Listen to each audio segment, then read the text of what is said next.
Samantha, our daughter, was a bright light to our family, to her past.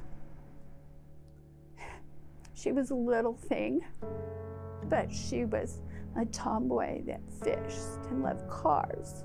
And she brightened people's days, but she was fierce and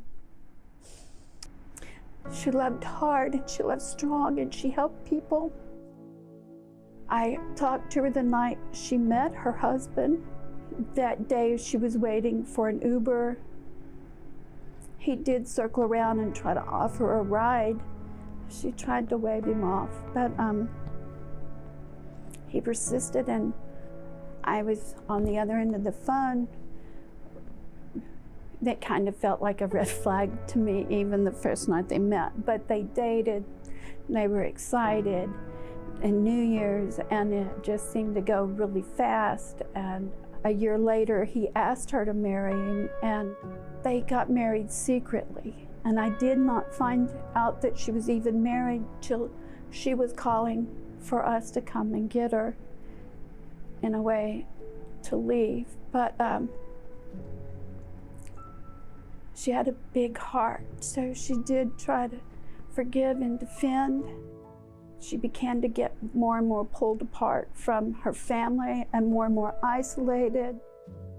She was a spark and she was a light, and she gradually dimmed and became a little different and handling things in speaking ways than she had before, but she was still lively involved and wanted to reach out to her family, and it got very difficult. And then we talked even before the shutdown, and she was concerned about the shutdown, and that's where the tragedy happened, and AVDA began to help us because it happened.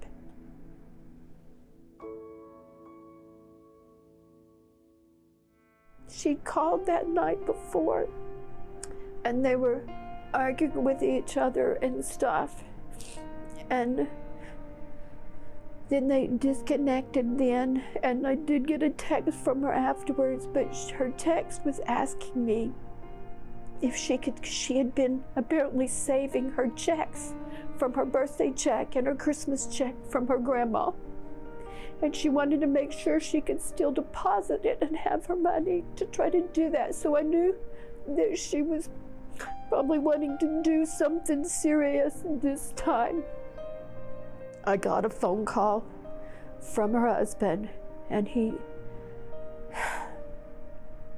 didn't call the hospital first. He called me and said he'd found her and he'd gone to get something to eat and got back and she wasn't responsive. We pulled into the Tomball Hospital.